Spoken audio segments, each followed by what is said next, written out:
दोस्तों, एक और बेहतरीन सेशन में आप सभी का स्वागत है। मैं हूं अभिषेक सिंह और आप देख रहे हैं लर्निंग प्लेटफॉर्म।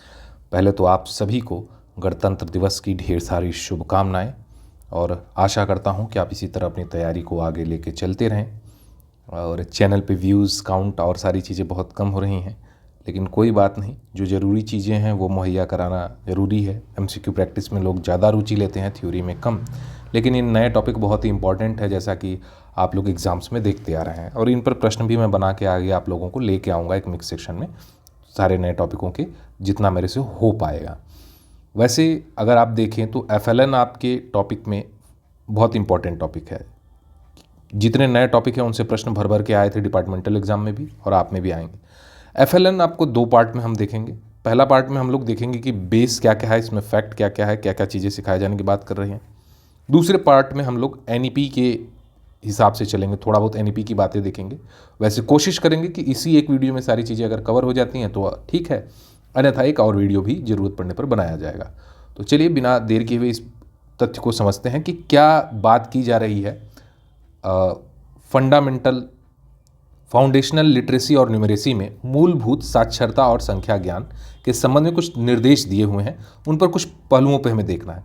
भाई, कक्षा 3 तक बच्चों में कितनी चीज़ें डेवलप कर देनी है, ये सारी चीज़ें की बात कर रहे हैं, और इनमें क्या क्या चीज़ों को ऐड किया जाएगा, ये सारी चीज़ें हम देखेंगे। बालकों की क्या क्या आवश्यकताएं हैं। अभी तक जो हमारी प्रक्रिया रही है उसमें बच्चों को रटाने पे प्रवृत्ति पर बल दिया जाता है। किस पे?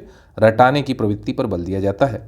लेकिन अब क्या कह रहा है हमारा सिस्टम कि अब जो NEP 2020 का रही है कि हमें अलग अलग प्रोग्राम के थ्रू ये चलाना है, सिखाना है। सिखाने में सबसे ज़्यादा ज़रूरी ये चीज़ें हैं कि बालक यह जाने कि इनका प्रयोग कैसे करेंगे हम अपने दैनिक जीवन में। जैसे मौखिक भाषा का विकास, पठन एवं लेखन कौशल में विकास के लिए मौखिक भाषा का अनुभव महत्वपूर्ण है। एक बच्चा विद्यालय आता है, वो अपनी इनेट एबिलिटियों के साथ आता है, कुछ अपनी बोधगम्य क्षमताओं के साथ आता है, अपनी एबिलिटी के साथ आता है। ऐसे में आप उसको कैसे तैयार करेंगे कि आने वाली भविष्य की संभावनाओं के साथ वो अपने तरीके से तैयार रहे। अपनी भाषा, मातृभाषा के साथ साथ अन्य भाषाओं को सीखे, और उनका सीखने से ज़्यादा उनका प्रयोग कैसे करें। जैसे कि हम कोई नया शब्द, बड़े हों, इतने बड़े हैं फिर भी कोई नया शब्द टीवी या रियलिटी शो में देखते हैं तो उनका प्रयोग करते हैं। इंग्लिश या हिंदी के नए शब्द, रामायण महाभारत में देखते हैं अगर कुछ नए शब्द, तो उनका प्रयोग करते हैं। लेकिन बच्चों में ये समझ आपको विकसित करनी है कि उन शब्दों का वो प्रयोग करें। तो एक सामान्य बोलचाल, यानी भाषा कि वो दूसरों की भाषा को अच्छे से समझ सकें और अपनी बातों को प्रभावशाली तरीके से व्यक्त कर सकें। अब पठन बोध, यह बोध क्षमता की बात करता है, यानी कि बालक जो पढ़े उसे सिर्फ पढ़े नहीं बल्कि उसको समझ सके, उस पर समरी दे सके, सारांश दे सके, उसको ग्रहण कर सके। चित्रकारी अवधारणा, बच्चों को कौशल विकास के लिए भिन्न भिन्न प्रकार की चित्रकारी देखने के अवसर दें ताकि बालक और बेहतर सीखे। अब ये तो हो गई मौखिक भाषा की। अब लेखन की, इसमें अक्षर, फिर शब्द लेखन के साथ साथ अपनी अभिव्यक्ति लेखन तक कैसे जाएगा। यानी भाषा जब बालक सीखता है तो पहले तो शब्द सीखेगा, फिर अक्षर सीखेगा, अक्षरों को जोड़कर शब्द, शब्दों को जोड़कर वाक्य, फिर धीरे धीरे उन्हें बोलना सीखेगा। स्मरण शक्ति, ध्वनि बोध, डिकोडिंग, तो ये सारी चीज़ें उसमें आपकी आएंगी। इसकी PDF भी आपको दी जाएगी।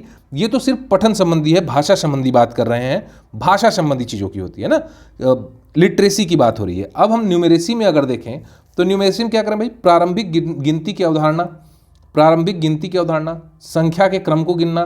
पहले तो बालक संख्याओं को जाने कि संख्या क्या क्या होती हैं, फिर संख्याओं को क्रम में बनाए कि भाई ये 1, 1 के बाद 2, 2 के बाद 3, टेबल वगैरह को समझना।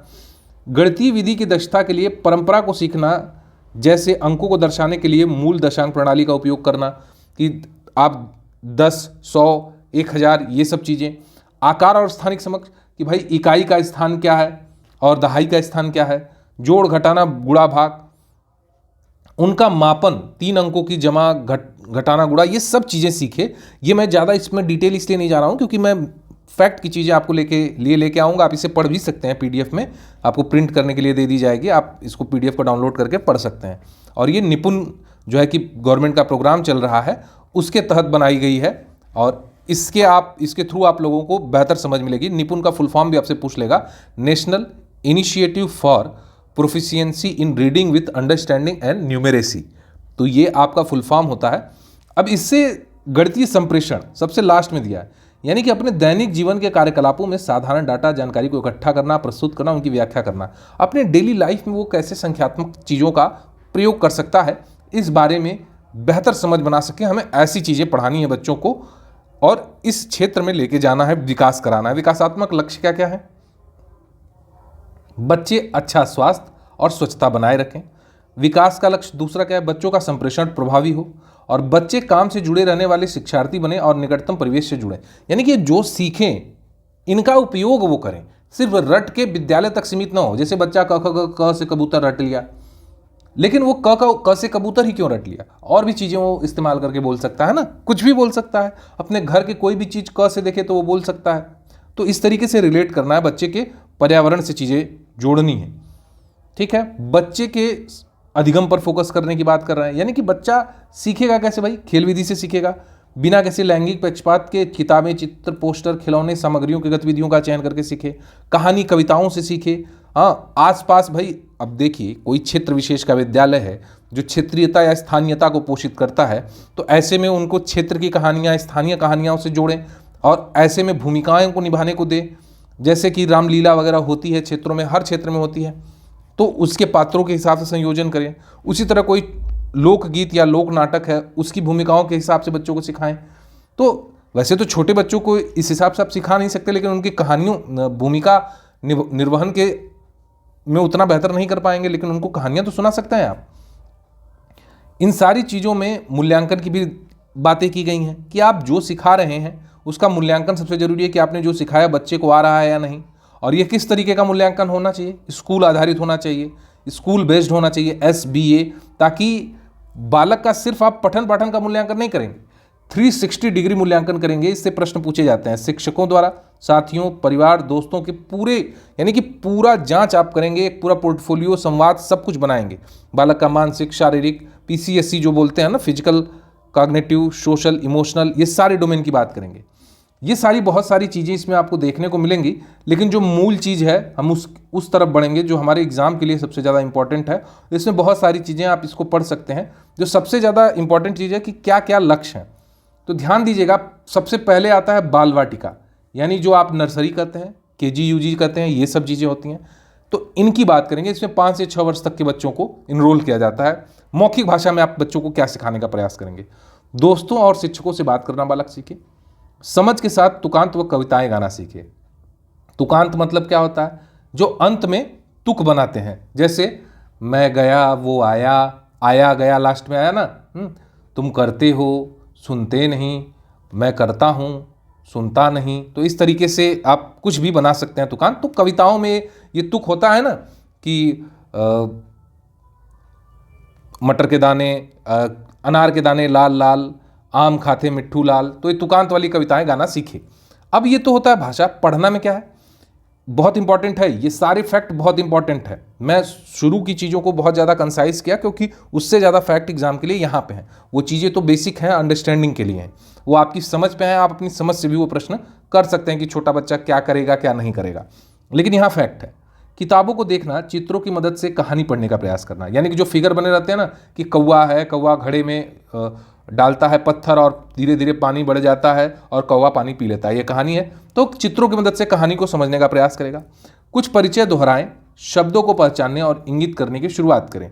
यानी बालक धीरे धीरे इनसे शब्दों की सीखने की शुरुआत होगी। अक्षरों और संगत ध्वनियों की पहचान करेगा, मतलब कि अक्षरों की पहचान करेगा। और तुकांत से वो क्या समझेगा कि कौन सी ध्वनियाँ संगत हैं। कम से कम 2 अक्षर वाले सरल शब्दों को पढ़ना। तो यानी कि यहाँ पे एक फैक्ट आपको मोस्ट इंपॉर्टेंट मिला कि बाल वाटिका का बालक कम से कम 2 अक्षर वाले सरल शब्दों को पढ़ना सीखेगा। लेखन में क्या क्या सिखाना भाई? खेल के दौरान पहचान वाले अक्षरों को लिखने का प्रयास करना। यानी वो खेल आपको किस विधि से सिखाना है? यहाँ पे एक बन गया फैक्ट, खेल विधि से सिखाना है, खेल विधि से सिखाना है। और क्या सिखाना है? पहचान वाले अक्षरों को लिखने का प्रयास करेगा बालक। आत्म अभिव्यक्ति के लिए पेंसिल घसीटना या चित्र बनाना। अब जैसे कि अपने आप को अभिव्यक्त करने के लिए बच्चों को सबसे पहले हम पेंसिल बनाना क्या सिखाते हैं? गोला बनाएगा, डंडा खींचेगा, इस तरीके से सिखाते हैं ना। तो इस तरह की आकृतियों से बालक पहले पेंसिल पकड़ना ठीक से सीखे ना। सबसे पहले ठीक से पेंसिल पकड़ना सीखे। पहचानने योग्य अक्षर बनाने के लिए उसका उपयोग करे, ताकि ये कह सके कि ये क्या है, ये अंडा है, ये डंडा है, ये पट पाई है, ये खड़ी पाई है। इस तरह की चीज़ें बालक सीखे। सबसे पहले अपने नाम को पहचानना और लिखना, यानी कि सबसे पहले बालक क्या सीखे? अपना नाम लिखना सीखे। जो अपना नाम है कोई लिख दे तो उसे पढ़ के सब पहचान सके कि हाँ ये मेरा नाम है, और खुद भी उसे लिख सके। ये नहीं कि सिर्फ दूसरों का लिखा पढ़ ले, अपना ना पढ़ पाए। तो यहां तक हो जाएगी। संख्या में क्या सिखाएंगे? ये तो न्यूमरेसी की बात हुई, लिटरेसी की बात हुई। अब न्यूमरेसी में क्या क्या सिखाना है? वस्तुओं की गिनती 10 तक, यानी बाल वाटिका में आप 10 अंक की संख्याओं की गिनती सिखाएंगे और 10 अंक के अंकों को पहचानना और पढ़ना सिखाएंगे, कि बालक 1 से 10 तक के अंकों को पहचानना और पढ़ना सीख जाए। वस्तुओं की संख्या के संदर्भ में दो समूहों की तुलना करना, अधिक, कम, बराबर जैसे शब्दों का उपयोग। और क्या सिखाना भाई? कि दो संख्याएं लिख दिया 6, 7, 8, तो ये कौन ज़्यादा है, कौन कम है, कौन बराबर है, इसकी संकल्पना भी सिखाएंगे चीज़ों के माध्यम से। 4 आम ले लीजिए, 4 सेब ले लीजिए, इसके हिसाब से आप कम किस टोकरी में ज़्यादा सेब, किस टोकरी में कम सेब, इस तरह की संक्रियाओं से आप सिखाएंगे। एक क्रम में घटनाओं की संख्या, वस्तुओं, आकृतियों, घटनाओं को व्यवस्थित करना, यानी एक से अधिक सामग्री दे दी, अब उनको क्रम में व्यवस्थित करना को आपको दे दिया जाए। जैसे कि 5 आम, 5 टमाटर, 5 आलू 4 अलग अलग टोकरियों में दे दें, अब उनको मिक्स कर दें। अब बालकों को क्या कर दें कि आप इन्हें क्रम से बनाइए, आम की अलग क्रम बनाइए, आलू का अलग बनाइए, टमाटर का अलग बनाइए। अब वो छांट छांट के पहले टोकरी में आम इकट्ठा कर लिया, दूसरे में अमरूद इकट्ठा कर लिया, तीसरे में आलू इकट्ठा कर लिया। अब उसने गिना, पहले में 5, दूसरे में 6, तीसरे में 7। तो इस तरीके से आप सिखाएंगे बच्चों को। वस्तुओं को उनकी अवलोकनीय विशेषताओं के आधार पर वर्गीकृत करना, वर्गीकरण के मानदंड का संचार करना, यानी उन्हें सिर्फ क्रम ही नहीं, वर्गीकृत भी कर सके, जैसा कि हमने अलग अलग टोकरियों में किया। चारों ओर विभिन्न वस्तुओं के साथ तुलनात्मक शब्दों का उपयोग करना, जैसे कौन सा लंबा है, कौन सा छोटा है, अधिक हल्का, अधिक बड़ा, ये समझना। अगर घर में 4 गिलास है तो पता चल सके उसे कि कौन सी गिलास बड़ी है, कौन सी छोटी है। तो इन चीज़ों की संकल्पनाओं से संख्याओं में भी ये चीज़ें सिखाएंगे कि कौन सी संख्या ज़्यादा है, कौन सी संख्या कम है, कौन सी हल्की है, कौन सी भारी है। ये सारी चीज़ें आप बच्चों को सिखाते होंगे स्कूलों में। अगर आपने कभी पढ़ाया होगा, प्राइवेट या टीचिंग ट्रेनिंग की होगी, तो आप हैवी वेट, लाइट वेट, इस तरह की गतिविधियाँ, टॉलर, शॉर्टर, लॉन्गर, ये सब चीज़ें करके सिखाते हैं। तो इन चीज़ों को सिर्फ सिखाने तक अभी तक क्या था, आप रटा दे रहे थे, अब रटाने पर जोर नहीं होगा। अब आप उन्हें अनुभव कराएंगे और उन्हें डेली लाइफ की चीज़ों के एक रियल लाइफ एग्जाम्पल देके सिखाएंगे। मौखिक भाषा, कक्षा 1 की बात कर रहे हैं। अभी तक तो आपने बाल वाटिका में क्या क्या करना है ये बताया। अब कक्षा 1 में क्या करना है, 6 से 7 तक की आयु के लिए क्या करना है? अपनी ज़रूरतों, परिवेशों के बारे में दोस्तों और कक्षा के शिक्षकों के साथ बातचीत करना, कक्षा में उपलब्ध प्रिंट सामग्री के बारे में बात करना, और कविताओं, गीतों में को एक्शन के साथ सुनना। अब कविताओं, गीतों को सुने और लयबद्ध भी करें। पढ़ने में क्या है, ये तो भाषा की थी, अभिव्यक्ति की बात थी। पढ़ने में है सक्रिय तरह से जोर से कहानी के सत्र के दौरान भाग लेना और कहानी सत्र के दौरान और बाद में सवालों के जवाब देना। अब यानी कि यहाँ आप कहानी सत्र के दौरान जवाब भी देंगे और सुनेंगे भी। कठपुतलियों आदि सामग्रियों के साथ परिचित कहानी का अभिनय करना, यानी कि कठपुतली आदि या रोल प्ले वगैरह से कहानी के पात्रों को समझना। अविष्कृत वर्तनी के साथ शब्द लिखने के लिए प्रतीक ध्वनि का उपयोग करना। यानी कि जो भी वर्तनी है, शब्द हैं, उनके साथ ध्वनियों का प्रयोग करते हुए बोल बोल के लिखने का प्रयास करना। लेखन, परिचित संदर्भ में कहानी, कविता, पर्यावरण, प्रिंट में प्रयोग होने वाले शब्दों में मात्राओं के साथ परिचित होना। मतलब कि अभी तक आपने जो कहानी या पात्र देखे थे या आसपास के पर्यावरण में जो चीज़ें आप देख रहे हैं, उनका प्रयोग करने के साथ साथ उन्हें लिखना, और लिखने में किन चीज़ों का ध्यान रखना, मात्राओं का। जैसे अगर आपने आसपास देखा, आपके घर के पास सड़क है तो सड़क लिखना सीखे, दुकान लिखना सीखे, दुकान में कौन सी मात्रा रहेगी, ठीक है। घर है, घर लिखना सीखे। माता पिता लिखना सीखे, माता पिता में कौन सी मात्रा रहेगी, ठीक है, कहाँ पे आपको ये सारी चीज़ें करनी है। तो जो भी सामग्री दिखे, कहानी का पात्र है तो उनके नाम है, तो ये सारी चीज़ें वो मात्रा के साथ लिखना आप सीखे। और लेखन में क्या कर रहे हैं, कराना है, और लेखन में कराना है लेखन, ड्राइंग या चीज़ों को अर्थ देना, अपने कार्यपत्र, बधाई संदेश, चित्रों आदि पर अपना नाम लिखना, और ऐसे चित्र बनाना जो बनाने योग्य हो, अन्य लोगों से मेल खाते हो। आप लोगों को याद होगा, हम लोग जब, मैं अपनी बात बता रहा हूँ, जब हम लोग शुरू में कंप्यूटर सीखने गए थे तो हम लोगों ने, कंप्यूटर नई बात हुआ करती थी, बहुत पहले की बात मैं बता रहा हूँ, आई थिंक 2010, 11 या 9 के आसपास, जो भी 9 के आसपास ही रहा होगा, मुझे ठीक से याद नहीं है। तो जब पहली बार हम लोग कंप्यूटर सीखने गए तो हमारे लिए कंप्यूटर बड़ी नई चीज़ हुआ करती थी। तो हम लोगों को कंप्यूटर में क्या सिखाए, उन्होंने वर्ड वगैरह सिखाया, तो उसमें कुछ फोटो में कुछ सिखाया था शायद, और उसमें फोटो पे हम लोग क्या करते थे, नाम लिखते थे। तो कार लिया, कार के ऊपर अपना नाम लिखा, नाम लिख के उसको वॉलपेपर पे सेट कर दिया। हर रोज़ टीचर हम लोग को डांटते थे कि आप लोग सीखिए लेकिन वॉलपेपर मत सेट करिए, लेकिन हम लोग अपने नाम का दिल बना के उसमें नाम लिख देना या ऐसे बना के नाम लिख देना, हर जगह अपना नाम लिखा करते थे। आप देखेंगे बच्चे डेस्क पे अपना नाम लिख देते हैं, बगल में दिल बनाकर अपनी जो भी उनके प्रिय या प्रिया हैं उनके भी नाम लिख देते हैं। तो आप इन चीज़ों को प्रयोग करते हैं, मैं इन्हें बस रिलेट करने के लिए बता रहा हूँ। आप ऐसे समझिए छोटे बच्चों को भी ये चीज़ें करनी है, लेकिन आप लोगों के तरीके से नहीं करनी कि डेस्क पे दिल बना के चीर के नाम लिख दिया, तो ये नहीं करना है। बशर्ते उन्हें क्या है भाई, उन्हें लेखन, ड्राइंग और चीज़ों को अर्थ देना, अपने कार्यपत्र, बधाई संदेश, ये सारी चीज़ें जो है ना, ग्रीटिंग कार्ड्स वगैरह दिए जाते हैं नए साल पर, इनको, चित्रों आदि पर अपना नाम लिखना। अब यानी कि चित्र उत्र बनाकर अपना नाम, कुछ भी ड्राइंग्स वगैरह बनाएं, उस पर अपना नाम लिखें, उस पर अपना नाम लिखें, फूल आदि बनाएं, फूल आदि बनाकर उस पर अपना नाम लिख दें। तो ये सारी चीज़ें, ऐसे क्या होगा, बालक में ना अपना नाम लिखने की जिज्ञासा जागेगी, या उस पर कुछ ना कुछ बधाई संदेश लिखने की जिज्ञासा। अब वो वहाँ पे सीखना नहीं चाह रहा है, वो क्या है, वो बाकी लोगों की तरह ग्रीटिंग कार्ड्स बनाना चाह रहा है, वो क्या है, वो ड्राइंग्स बनाना चाह रहा है, वो आकर्षक चीज़ें बनाना चाह रहा है। अब वो आकर्षक चीज़ों को बनाने के माध्यम से लिखना भी सीखेगा, लिखना भी सीखेगा, अपनी बातों को अभिव्यक्त करना भी सीखेगा। तो ये चीज़ें वो सीखेगा लेखन में। अब संख्यात्मक में आ जाइए। संख्यात्मक में क्या है, अभी तक आप 10 तक की गिनती सिखा रहे थे, यहां तक क्या कर रहे हैं, 20 तक के वस्तुओं की गिनती, 20 तक की गिनती नहीं, वस्तुओं की 20 तक की गिनती। अगर संख्या में गिनती कितनी, 99 तक, 99 की संख्या तक पढ़ना और लिखना दोनों सीखे। या न्यूमेरेसी में आप अब 20 तक तो वस्तुओं की गिनती, अब प्रश्न आपको परीक्षा में दे देगा कि वस्तुओं की गिनती कितने तक सिखानी है, तो 20 तक, लेकिन वो विकल्प 99 दिए रहेगा, तो 99 तक संख्या को लिखना और पढ़ना सिखाना है। दैनिक जीवन की स्थितियों में 9 तक की संख्याओं के जोड़ घटाव का उपयोग करना, यानी कि जोड़ घटाना अब आप 9 तक की संख्याओं का सिखाएंगे, 9 तक की संख्याओं का सिखाएंगे, 10वीं तक में अभी रुके रहेंगे।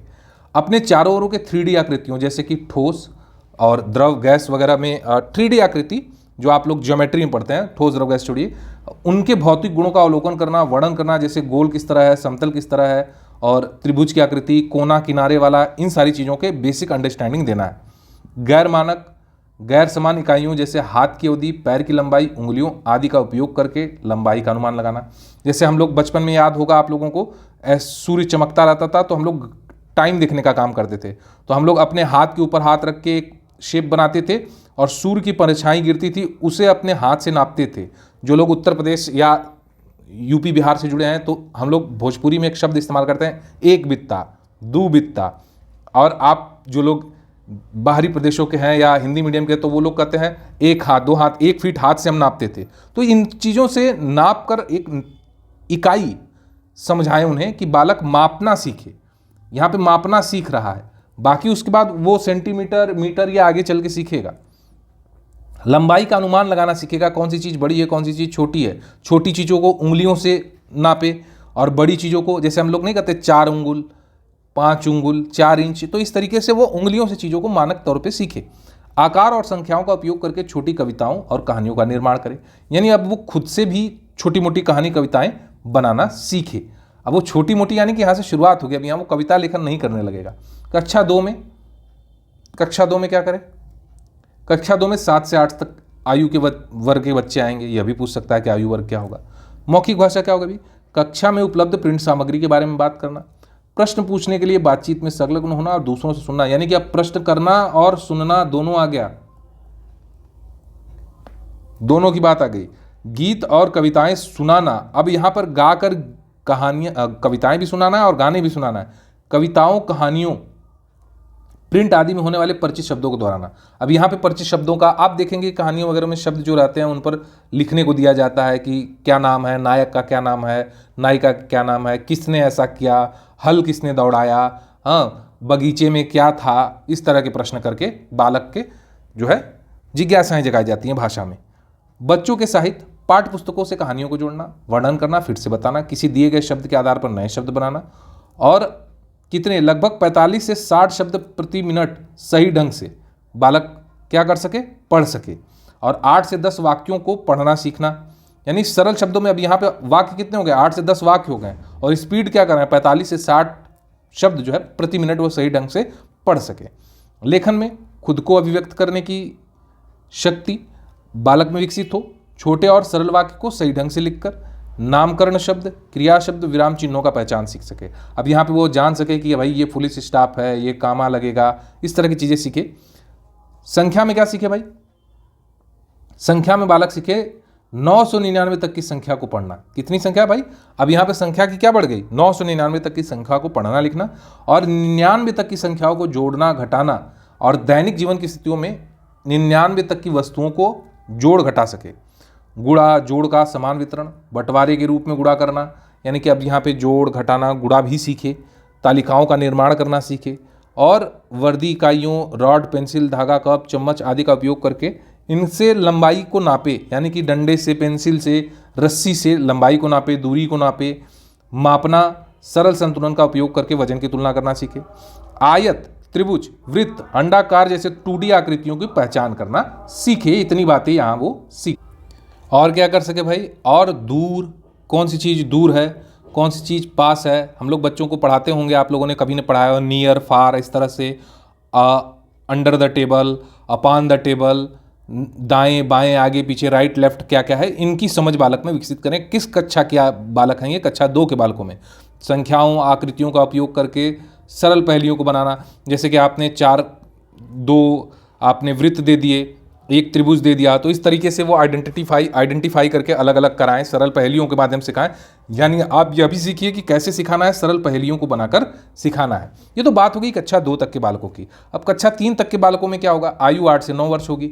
यहाँ पे आप कैसे न्यूमरेसी लिटरेसी को विकसित करेंगे? भाई यहाँ पे करना है, घर स्कूल में उपयुक्त शब्दावलियों का प्रयोग करके स्पष्टता के साथ बातचीत करेंगे। कक्षा में उपलब्ध प्रिंट सामग्री के बारे में बात करना, सवाल पूछना, अनुभव बताना। यानी कि अब यहाँ पे बालक क्या है? अभी तक सवाल पूछ रहा था, हाँ, बातचीत कर रहा था। अब यहाँ पे अनुभव भी बताएगा बालक, अपने दूसरों को सुनने और जवाब देने के लिए वाली बातचीत में हिस्सा करेगा। अभी तक जैसे बच्चों से आप बोलेंगे तो वो सुनेंगे, सिर्फ अपनी बात नहीं कह पाएंगे या आप कहने नहीं देंगे, लेकिन यहाँ वह बातचीत में जवाब दें, और वो जवाब सार्थक हो, वो खेलने वाली जवाब नहीं, यहाँ पे सिखाने सीखने की बात हो रही है। कविताओं को व्यक्तिगत रूप से और समूह में आवाज़ के उतार चढ़ाव, आवाज़ को बदल कर सुनना। तो ये कहाँ पे, मतलब कविताओं में राग लय बनानी है इस तरीके से, जैसे गानों में आलाप लेते हैं ना, तो कविताओं में कहाँ आलाप लेना। बस ये नहीं कि एक तरह से पढ़ दिया कि हिंद देश का प्यारा झंडा ऊंचा सदा रहेगा, तो अब उसको बालक गाएगा राग के साथ कि हिंद देश का प्यारा झंडा ऊंचा सदा रहेगा। इस तरह से गा के, जैसे कविताओं आदि में आप लोग शायरों को सुनते हैं, उस तरीके से पढ़ना। पढ़ने में क्या है? परिचित पुस्तकों, पाठ्य पुस्तकों में जानकारी प्राप्त करना। भाषा के आधार पर उपयुक्त अज्ञात पाठ से सही उच्चारण के लगभग 60 शब्द। यहाँ पे अब देखिए एक वर्ड जुड़ गया, सही उच्चारण के साथ कैसे शब्द? 60 शब्द प्रति मिनट इष्टतम गति के साथ पढ़ना। अब आपसे ऐसे भी प्रश्न पूछ देगा कि 60 शब्द, अब ये पूछेगा शब्द न हटा के सही उच्चारण की बात कर देगा। सही उच्चारण के साथ शब्दों को कैसे पढ़े इष्टतम गति के साथ? तो आप यहाँ पे आपको उत्तर देना होगा भाई, कक्षा 3 का बालक। आयु उपयुक्त अज्ञात कहानी 8 से 10 वाक्यों का अनुच्छेद पढ़ के कम से कम 4 में से कम 3 प्रश्नों के उत्तर दे सके। मतलब कि अभी तक सिर्फ अनुच्छेद, आप वाक्यों को पढ़ने की बात हो रही थी, अब अनुच्छेदों को पढ़े और उनमें से 4 प्रश्न अगर बनाए जाएं तो कम से कम 3 प्रश्नों के बालक उत्तर दे सके। यानी क्या हो रहा है? बालक पढ़े, सिर्फ पढ़े ही ना, पढ़े तो समझे भी, पढ़े तो समझे भी। और क्या हो भाई? और बात होगा विभिन्न उद्देश्यों के लिए लघु संदेश लिखना। अब खुद तरीके से लघु संदेश लिख सके, जैसे कि इस विद्यालय के लिए एप्लीकेशन, छुट्टी के लिए प्रार्थना पत्र है ना, तो लघु संदेश तो लिख ही ले, पूरा ना लिख सके तो अलग अलग जरूरतों के लिए लिखने की क्रिया। शब्दों का नामकरण, भाई कक्षा 3 का लड़का एप्लीकेशन नहीं लिख सकेगा, मैंने बस आपको बोल दिया समझने के लिए, उदाहरण के लिए। तो छोटे बहुत संदेश लिख सके, जैसे शुभ दीपावली लिख सके, हैप्पी होली लिख सके, ऐसे चीज़ों को लिखना सीख सके। व्याकरणिक रूप से सही वाक्य लिखे, यानी अब यहाँ पे व्याकरणिक शुद्धि की बात कर रही। ऐसा न लिख दे कि मैं विद्यालय जाता, उसको बोलता, तो ये नहीं है। उसको अब व्याकरणिक शुद्धि की, मैंने उनसे कहा, उन्होंने बुलाया, जी आदि किसके आगे लगाना, ये सब चीज़ें सीख सके लेखन में। और व्याकरणिक रूप से सही वाक्यों का प्रयोग कर खुद छोटे पैराग्राफ और छोटी कहानियाँ लिखना सीख सके। यानी कि अब देखिए, अभी तक तो बालक इतना सफल नहीं था, लेकिन आपको इतना प्रिपेयर करना है कि वो छोटी छोटी बातें लिख सके। संख्याएं क्या भाई? संख्याएं 9999 तक की संख्या पढ़ना लिखना सीख सके। पढ़ना ही नहीं लिखना भी सीख सके और उनको आइडेंटिफाई कर सके कि ये 7,899 है, वंस टेंस 100,000 ऐसे समझे। सिर्फ इतना ही नहीं, 999 यानी कि 3 अंकों की संख्याओं को जोड़ना घटाना दैनिक जीवन की स्थितियों में 3 अंक की संख्याओं तक की वस्तुओं का योग समझ सके। और क्या, 2 से 10 अंक की संख्याओं का गुणन यानी कि गुणा 2 से 10 संख्याओं के करे, और विभाजन तथ्यों का उपयोग करना यानी कि यहाँ से अब वो भाग भी सीख सके। मानक इकाइयाँ जैसे मीटर, अब यहाँ से बालक को आपको बताना है कि मीटर क्या होता है, किलोमीटर क्या होता है, किलोग्राम क्या होता है, ग्राम क्या होता है, 1 लीटर। अब इस वजन को भी समझे, आकृति को भी समझे। 3D आकृतियों के साथ अब 2D आकृतियों की भी पहचान करे और उनके गुण जैसे चेहरों के चेहरे, किनारे, कोने आदि के बारे में भी जान सके। जैसे कि अभी तक 3D में आप लंबाई, चौड़ाई, ऊंचाई, अब यहाँ पे जो है कि 2D आकृतियों को भी समझा सके। ये सारी चीज़ें बालकों को आपको सिखानी है कक्षा 3 के बच्चों में। और तिथि तथा दिन, अब यह प्रश्न बन गया है कि आप बच्चों को तिथि और कैलेंडर आदि की पहचान करना जो है कि फाउंडेशन लिटरेसी न्यूमरेसी में किस कक्षा के बच्चों को सिखाएंगे, तो कक्षा 3 के बच्चों को सिखाएंगे। घंटे और आधे घंटे में घड़ी पर समय पढ़ना यानी कि अब बालक जान सके कम से कम कि 4 बज रहा है और 4 के साथ इसे हम कहेंगे 4:30, 4:30 बज रहा है, इतना तक कि पौना और सवा नहीं सीख पा रहा है तो इतना सीखे। आधा, 1/4, पूरे के 3/4 वस्तुओं का संग्रह में पहचान करना, मतलब अब समझ सके अगर एक रोटी है तो रोटी का 1/3 क्या होगा, 1/3, 1/4, इस तरह की चीज़ें सीखे। संख्याओं, घटनाओं, आकार के सरल पैटर्न, नियम की पहचान, विस्तार करना, संवाद करना, ये सारी चीज़ें कब सीखे, कक्षा 3 में सीखे। इतनी बातें की गई हैं किसके बारे में, फाउंडेशनल लिटरेसी और न्यूमरेसी में। अब चूंकि हम लोग कर ही रहे हैं तो इसी के साथ ख़त्म कर लेते हैं। NEP 2020 में क्या बातें की गई हैं, NEP 2020 में क्या बातें की गई हैं, किसके लिए की गई हैं, तो FLN के लिए बातें की गई। भाई FLN में जैसी आवश्यकता हो वैसी शिक्षा दें और इसके लिए एक अच्छी योजना बनाए। 3री कक्षा से पहले बच्चे को सामान्य तौर पर लिखना, पढ़ना, बोलना, लिखना, पढ़ना सिखा सके और गिनना। अरे गिनने के साथ साथ इनमें सबसे ज़्यादा प्रयोग किस पर है, एक्सपीरियंशियल लर्निंग यानी कि करके सीखने का मौका दें और अनुप्रयोग पर। बालक सिर्फ सीखे नहीं, इन सीखे हुए का अपने दैनिक जीवन में प्रयोग भी जाने। अभी तक हम लोग बस रटा दे रहे थे, दैनिक जीवन में प्रयोग जाने। बस बालक रट लिया कि 2 1 जा 2, 2 2 जा 4, नहीं, अब बालक सीखे और इसके लिए ही निपुण भारत मिशन शुरू किया गया है। निपुण भारत जो हम लोगों ने किया, निपुण का फुल फॉर्म पूछ लेगा, national initiative for proficiency in reading with understanding of numeracy. अब इनमें क्या क्या चीज़ें भाई हम लोगों ने बात की कि भाई सबसे जरूरी चीज़ जो है FLN के अनुसार ट्रेन शिक्षक हों, यानी कि FLN के लिए जो शिक्षक हों वो उसमें ट्रेन हों, यानी कि बच्चों को सिखाने के लिए पूरी ट्रेनिंग दी जाए।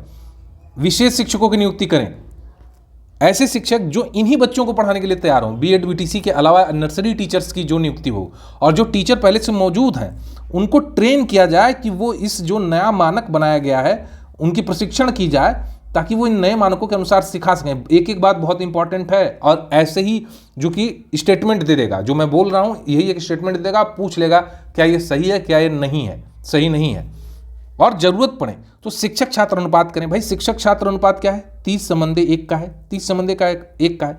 लेकिन ऐसे क्षेत्र जो वंचित हैं, जैसे कि पिछड़े क्षेत्र हैं, जहाँ सामाजिक रूप से पिछड़े हैं और जहाँ जीवन की मूलभूत सुविधाएं नहीं है और बच्चों को सिखाने की अच्छी ज़रूरत है, उन्होंने कभी ये सब सारी चीज़ें बेहतर तरीके से की नहीं, तो वहाँ पे ज़रूरत पड़ने पर अनुपात 25:1। RTE के अनुसार कितना है, 30:1। लेकिन प्रश्न पूछ सकता है कि NEP 2020 के तहत, NEP 2020 के तहत, ओफो एक सेकेंड, सॉरी आप लोगों को असुविधा के लिए खेद है, दिमाग और कोऑर्डिनेशन दोनों एक साथ बैठाने की आदत डालनी है, लिखने और बोलने की। NEP 2020 क्या बात करता है कि वंचित क्षेत्रों में, कैसे क्षेत्रों में, वंचित क्षेत्रों में फाउंडेशनल और लिटरेसी और न्यूमरेसी के लिए 25:1 का भी अनुपात रखा जाना की संतुष्टि की गई है और सभी शिक्षकों को क्या है, इस कार्य के लिए एक बेसिक प्रशिक्षण दिया गया हो, यानी कि वो इसमें बेहतर तरीके से बच्चों को प्रशिक्षित कर पाए। ठीक, तो ये बातें हो गई टीचर्स के लिए। और क्या क्या चीज़ें करनी है इसमें भाई, और ये टीचर जो है पूरी तरीके से ट्रेन हो, और हर एक चीज को अंतः संबंधित करके सिखाएं। अंतः संबंधित कैसे करके सिखाएंगे भाई? कि भली संख्या है, गणित संख्या को किसके साथ? भाषा के साथ जोड़ें, भाषा को संख्या के साथ जोड़ें, क्योंकि भाई भाषा नहीं पता, संख्या नहीं पता, बेसिक नहीं पता तो वो आगे की चीजें सीखेगा नहीं। और बेसिकली इसको क्यों किया जा रहा है, एफएलएन को क्यों किया जा रहा है? एफएलएन इसलिए किया जा रहा है जब बच्चा प्राइमरी के स्कूल में आ रहा है तो पहले के लिए ही वो प्रिपेयर होकर आए, ताकि वहां की चीजों को बेहतर तरीके से वो सीख सके। और इन सारी चीजों का क्या है? नियमित तौर पर मूल्यांकन करें, जो हमने बात की, स्कूल बेस्ड हो, एसबीए हो, हाँ। और बालक में जरूर उनकी इंडिविजुअलिटी को पोषित किया जाए, व्यक्तिगत तौर पे सीखने को प्रोत्साहित किया जाए। ईसीसी के अभाव में बच्चे पिछड़ जा रहे हैं, तो इसीलिए इसको एफएलएन को पूरा करने के लिए ही ईसीसी बनाई गई। क्यों? आप ध्यान दीजिए कि आरटीई एक्ट में क्या कहा गया है? 6 से 14 वर्ष तक के बच्चों के लिए निःशुल्क और अनिवार्य शिक्षा की बात की गई, लेकिन 6 से कम वर्ष के बच्चों के लिए कोई नियमावली। तो इसीलिए ईसीसी को लेकर आया गया, early childhood care and education को लेकर आया गया, ताकि इसके लिए बच्चों को बेहतर तरीके से सिखाया जाए। और जब बच्चे स्कूलों के लिए तैयार हों तो सबसे पहले स्कूल रेडीनेस प्रोग्राम चलाया जाएगा। स्कूल रेडीनेस प्रोग्राम में शुरू के 3 महीने, मैं एनईपी का भी आपको ड्राफ्ट दूंगा, आप वहां से भी पढ़ सकते हैं, और हिंदी इंग्लिश दोनों में दूंगा। वहां से 3 माह, शुरू के 3 माह में यह प्रश्न बनेगा, आप बालकों को कुछ नहीं पढ़ाएंगे, क्या करेंगे? जो भी सिखाएंगे खेल आधारित शिक्षा दी जाएगी, ताकि पहले बालक को एनवायरमेंट के लिए तैयार कराएंगे, स्कूल का भ्रमण कराएंगे ताकि वो जाने उसके विद्यालय में क्या क्या है, खेल की चीज़ें कराएं, उसके लिए जरूरत पड़ने पर पहेलियां वगैरह कराएं, एक्टिविटी कराएं, ये सारे शुरू के 3 महीने। फिर 3 महीने के बाद आप पुस्तकीय ज्ञान पर जाएंगे, कब? आप जब बच्चे को प्राथमिक तौर पर विद्यालय में इसको शुरुआती तौर पर लेके जाएंगे। माता पिता अब पूछेगा कि क्या विद्यालय एफएलएन यानी कि फाउंडेशनल न्यूमेरेसी लिटरेसी में शिक्षक की भूमिका है, माता पिता की भूमिका है, दोनों की भूमिका है, या केवल प्रत्येक इंडिविजुअल है? तो ध्यान दीजिए, दोनों की, शिक्षक के साथ साथ माता पिता की भी भूमिका होती है। माता पिता को भी इसके तहत ध्यान देना होगा। और स्कूल रेडीनेस प्रोग्राम वगैरह में क्या चलाया जाता है? कोई प्रोग्राम का नाम पूछ ले तो दीक्षा का फुल फॉर्म पूछ लेगा, digital infrastructure for knowledge sharing. ये प्रोग्राम चलाए जाने की बात की जाती है, किसमें? तो आपके एनईपी 2020 में कही जाती है, बालकों को सिखाने के लिए। अंतः संबंधित करें, बच्चों को कोरिलेट करके सिखाएं, और इस तरीके से आप बालकों को सिखा सकते हैं। इसमें आप हेल्प ले सकते हैं किसकी? ऐसे लोगों की जो लोग ट्रेन टीचर हैं, और ऐसे लोग जो लोग शिक्षा में, अगर मान लीजिए शिक्षकों के अभाव में, तो आप एनजीओ वगैरह की हेल्प भी मिलती है तो ले लीजिए। ऐसे लोग जो लोग इच्छुक हैं और ट्रेंड हैं, जो लोग पढ़ाना चाहते हैं और अपनी योग्यता रखते हैं, तो ऐसे लोगों की भी हेल्प ले लीजिए। केन प्रकार बच्चों को सिखाइए, पूरी तरीके से एक मॉड्यूल पे काम करिए, स्टेप बाय स्टेप चरणबद्ध तरीके से सिखाइए कि प्राइमरी में क्या सिखाना है, और उसके बाद दूसरी प्री प्राइमरी में क्या सिखाना है। ये चीज़ें हम लोगों ने आप डिस्कस कर ही ली हैं, हर एक स्टेज में कितना शब्द, कितना अंक, ये सारी चीज़ें सिखानी है। तो ये पूरी चीज़ें बालक के किस तरह के डेवलपमेंट की बात करता है? तो होलिस्टिक डेवलपमेंट की बात करता है। तो ये पूरी बातें हम लोगों ने ओवरऑल कर ली। किसके बारे में? तो हमने बातें कर ली एफएलएन के बारे में। मुझे लगता है कि अब यहाँ से आपके पूरे प्रश्न बन जाने की संभावना है। वैसे मैं प्रश्न कराऊंगा आप लोगों को आगे, थोड़े बहुत मिक्स क्वेश्चंस कराऊंगा, और उनमें कोशिश करूंगा कि नए टॉपिकों के क्वेश्चन मैं खुद बनाऊं, क्योंकि ऐसे प्रश्न तो मिलेंगे नहीं, तो खुद बनाए हुए प्रश्न भी आप लोगों को देखने को मिलेंगे। कई चीज़ें एक साथ हो रही हैं तो मेरी साथ व्यस्तताएं हैं। वैसे मैं यही सजेस्ट करूंगा कि अभी तक आप लोग अपनी तैयारी पूरी तरीके से आत्म केंद्रित ज़्यादा रखिए, अपने समय का सदुपयोग करिए। तो इस सेशन के लिए इतना ही। उम्मीद है ये सेशन आप लोगों के लिए हेल्पफुल रहा होगा। आपको इससे संबंधित पीडीएफ्स वगैरह 2, 3, 4 जो भी होंगी प्रोवाइड करा दी जाएंगी, लेकिन ध्यान रहे किसी एक कंटेंट को फॉलो करिएगा और अपनी तैयारी में अपनी जीत को सुनिश्चित कीजिएगा। इसी के साथ साथ आज के लिए धन्यवाद। Thank you very much.